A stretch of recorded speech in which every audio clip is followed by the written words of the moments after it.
ये ब्रह्मांड जितना खूबसूरत हमें दिखाई देता है, असल में इसे समझना उतना ही मुश्किल है। हम इंसानों के मन में हमेशा ही इस ब्रह्मांड को लेकर हजारों सवाल मन में आते रहते हैं। यूं तो इस ब्रह्मांड को वेदों और शास्त्रों में कई हजार साल पहले ही समझा दिया गया है, जिन्हें हम आज साइंस की मदद से समझते हैं। हम उन चीज़ों को तो बड़ी आसानी से समझ सकते हैं जिन्हें हम अपनी आंखों से देख सकते हैं, लेकिन जिन चीज़ों को हम अपनी आंखों से नहीं देख सकते, उनके लिए बस हम एक अंदाज़ा ही लगा सकते हैं और उन्हीं बातों को हम थ्योरीज के रूप में देखते हैं। ऐसी ही एक थ्योरी का नाम है स्ट्रिंग थ्योरी, जो कि ब्रह्मांड की वर्किंग को समझाती है।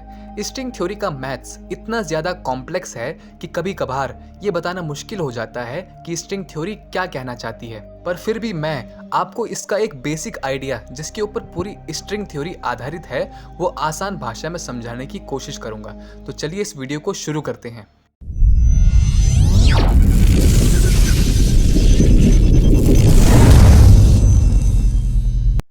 तो स्ट्रिंग थ्योरी बेसिकली क्या है? स्ट्रिंग थ्योरी अब तक की सबसे बड़ी कोशिश है हमारे यूनिवर्स को समझने की। स्ट्रिंग थ्योरी हमें ये बताती है कि हमारे यूनिवर्स की सबसे छोटी चीज़ कौन सी है, जिससे इस संपूर्ण ब्रह्मांड की हर वस्तुएं मिलकर बनी हुई हैं। हमारी दुनिया में इतनी सारी चीज़ें हैं और ये सारी चीज़ें एक दूसरे से इतनी अलग अलग हैं कि हो सकता है कि आप ये सोचें कि ये सारी चीज़ें सिर्फ एक चीज़ से मिलकर बन ही नहीं सकती। ये वैसा ही है जैसे कि आप एक घड़े और एक ईंट को एक साथ देखें, तो आप सोचेंगे कि इन दोनों चीज़ों का आपस में कोई समान नहीं है। ईंट से दीवार बनाई जा सकती है और घड़े में पानी रखा जा सकता है, पर ये दोनों चीज़ें एक दूसरे से भले ही कितनी भी अलग नज़र क्यों ना आती हों, लेकिन फिर भी ये दोनों चीज़ें एक ही चीज़ मतलब मिट्टी से ही मिलकर बनी हुई हैं। वैसे ही हमारी दुनिया की चीज़ें एक ही चीज़ यानी कि छोटी छोटी स्ट्रिंग्स से मिलकर बनी हुई हैं। ये स्ट्रिंग्स दो भागों में बांटी गई हैं, या तो ये ओपन स्ट्रिंग्स होंगी या फिर ये क्लोज्ड स्ट्रिंग्स होंगी। स्ट्रिंग्स का मतलब होता है छोटी सी तार जैसी कोई चीज़, लेकिन स्ट्रिंग थ्योरी में इन स्ट्रिंग्स को गोल वाइब्रेटिंग स्ट्रिंग के फॉर्म में दर्शाया गया है। पर स्ट्रिंग थ्योरी की ये स्ट्रिंग्स कोई आम स्ट्रिंग्स नहीं है। इन स्ट्रिंग्स की मोटाई एक बाल की मोटाई से खरबों खरब गुना कम हो सकती है, और ये स्ट्रिंग्स 3 डायमेंशनल ना होकर के 1 डायमेंशनल होती हैं। और जिस सरफेस पर ये स्ट्रिंग्स वाइब्रेट करती हैं, उसी स्मॉलेस्ट पॉसिबल सरफेस को ही हम स्पेस टाइम कहते हैं। आइंस्टाइन की थ्योरी ऑफ रिलेटिविटी की माने तो स्पेस टाइम 4 डायमेंशनल है, 3 स्पेस के लिए और 1 टाइम के लिए। वहीं अगर बात करें बोसोनिक स्ट्रिंग थ्योरी की, तो इसके अनुसार स्पेस टाइम 26 डायमेंशनल है, यानी यूनिवर्स में 26 डायमेंशंस पॉसिबल हैं। वहीं एम थ्योरी के अनुसार सिर्फ 11 डायमेंशंस ही पॉसिबल हैं। अब बात करें अगर स्ट्रिंग या सुपर स्ट्रिंग थ्योरी की, तो ये कहती है कि यूनिवर्स में केवल 10 डायमेंशंस ही पॉसिबल हैं, और इस ब्रह्मांड की सबसे छोटी चीज़, जो एक इलेक्ट्रॉन से भी खरबों गुना छोटी है, एक 1 डायमेंशनल स्ट्रिंग है। ये 1 डायमेंशनल स्ट्रिंग्स 10 अलग अलग डायमेंशंस में वाइब्रेट कर सकती हैं। अब हो सकता है कि ये बात आपके दिमाग को चकरा दे कि जब स्ट्रिंग्स और हम एक ही दुनिया में हैं और हम उन्हीं से मिलकर बने हुए हैं, तो स्ट्रिंग्स की तरह हम 10 डायमेंशन को एक्सपीरियंस क्यों नहीं कर सकते? एक ही दुनिया में दो चीज़ें अलग अलग डायमेंशन में कैसे हो सकती हैं? और ये बात समझने में उतनी भी मुश्किल नहीं है जितना लगती है। चलिए इसे हम एक एग्जाम्पल की मदद से समझते हैं।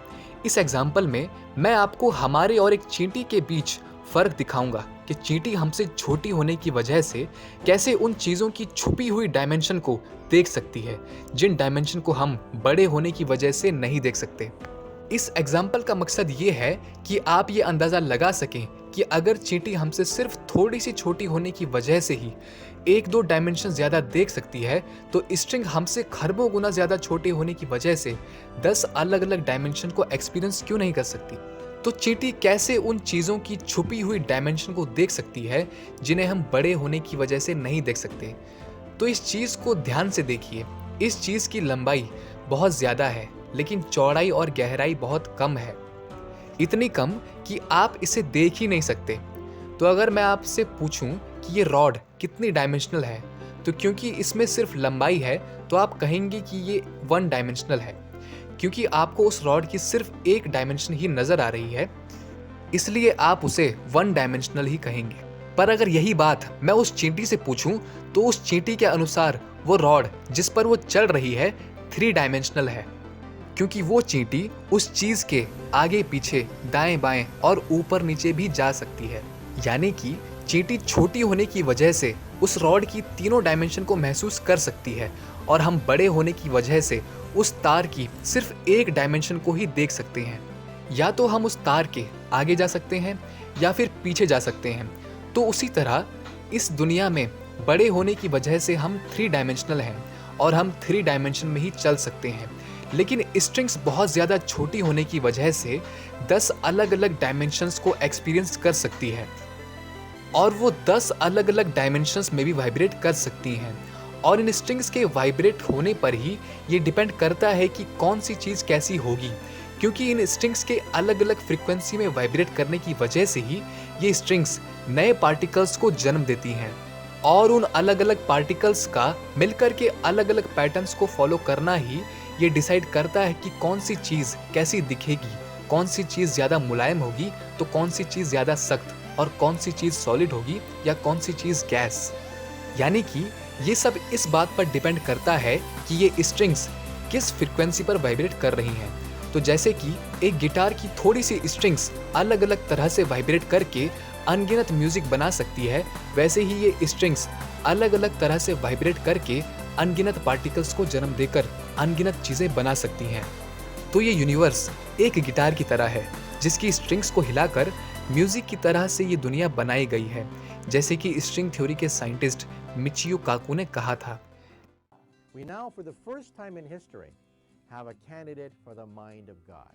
It is cosmic music resonating through 11-dimensional hyperspace. लेकिन स्ट्रिंग थ्योरी अभी तक साबित नहीं हुई है, मतलब कि स्ट्रिंग थ्योरी को साबित करने का कोई सबूत नहीं मिला है और फिलहाल हमारे पास ऐसी कोई टेक्नोलॉजी उपलब्ध नहीं है जिससे हम इसे टेस्ट कर सकें। तो स्ट्रिंग थ्योरी सही भी हो सकती है और गलत भी हो सकती है।